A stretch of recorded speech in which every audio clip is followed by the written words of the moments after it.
Hey guys, what's up? I'm Erin and welcome back to the channel. How much money do you save each month? According to YouTube data, this is one of the most popular searched questions. So I thought it might be fun to tweak this question to how much should you save per month and try and answer it. Now, how much you should be saving really brings up a whole slew of personal variables that makes it really complex to answer this question. As in, how much do you currently have saved? When are you aiming to retire? How are you invested? What sort of market returns are you expecting? And that's just scratching the surface. And of course, if we're trying to answer the question of how much should you be saving, there has to be some kind of benchmark that we're aiming for. And I thought a fairly fitting benchmark to help us try and answer this question would be the Fidelity multiple of income rule, where they suggest that you should have 1 time your annual income saved by the time you're 30, 3 times by the time you're 40, 6 times by the time you're 50, working your way all the way up to 10 times your income by the age of 67, which just so happens to be a very common retirement age. Depending on your birth year, the age of 66 or 67 is considered full retirement age by the Social Security Administration. So based on needing to reach a certain multiple of income, how much should you be saving per month? Well, largely, that's going to depend on when you started saving, because how much you need to save per month if you're starting at the age of 20 is going to be very different than, say, if you're starting at the age of 40. Quite frankly, the younger you start, the less aggressive you have to be because you have a longer time horizon. The later you start, the more aggressive you're going to have to be with your savings rate. The multiple of income rule helps to personalize your ultimate savings goal because it's based off your income. So why not do the exact same thing with your savings rate?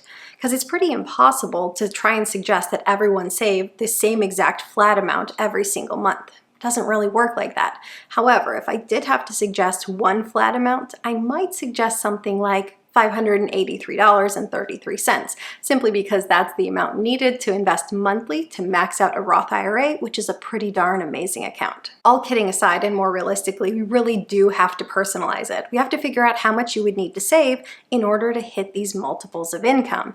And we're going to base it on when you start saving and figure out what percentage of income you would need to save. Now, simply because I am using Fidelity's multiple of income rule, it's only fair that I state that Fidelity suggests that you have a 15% investment rate, meaning that you're investing 15% of your income. And if you listen to advice in the financial community, you might hear numbers like 15% or 20% or even all the way up to 25%. And any of these numbers might be the number that works for you. You have to make it personal to your situation. But I pulled out my good old Excel spreadsheets and ran the numbers to try and nail down a more specific percentage based on starting age of investing. Now, before I get into the details, I want to note some assumptions that I made. First and foremost, I'm fairly conservative when it comes to saving and investing, meaning I would rather ultimately end up in a position where I end up saving and investing more than getting to that finish line and having an investment shortfall. So when it came to market returns, I used a 6% rate of return. I also assumed you started saving and investing with nothing. Then I assumed that you get a 2% annual income increase throughout your entire working career. And finally, I assumed that you're aiming to hit Fidelity's ultimate target of 10 times your annual income in investments by the age of 67. Less important to mention is that I used a starting income of $45,000 at the age of 21. Income isn't really that important, being that it's a percentage-based model and would be based off whatever income you chose. So let's figure out what percent of your income you would need to save based on when you start investing. Let's take a dive into the spreadsheets. If you were to start investing at the age of 21 and invest just 7.5% of your income, assuming a 6% rate of return on investments, by the age of 67, you would have 10 times your income. Now, I actually think that's incredible because a saving and investing rate of 7.5% of your income is very doable. It's a very realistic number. Most people should be able to hit this with ease. But bear in mind that it is still higher than the savings rate of the typical American. So most people aren't even hitting this benchmark, and that is reflected in the typical amount of savings that people have at various ages. Unfortunately, most people don't start saving at the age of 21, and most people don't stick to the habit throughout the course of their entire career.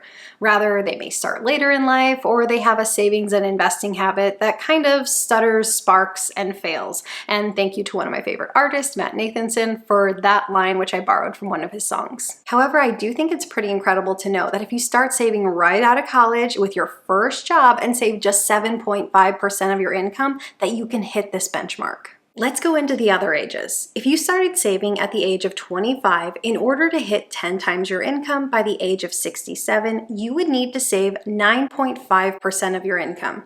Starting at the age of 30, you would need to save 12% of your income.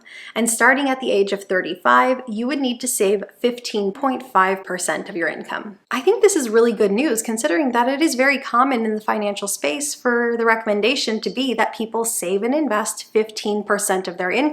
It shows that even if you wait until the age of 35 to get started, if you're able to save 15% of your income, you can still hit this benchmark of 10 times your income in investments by full retirement age or by the age of 67.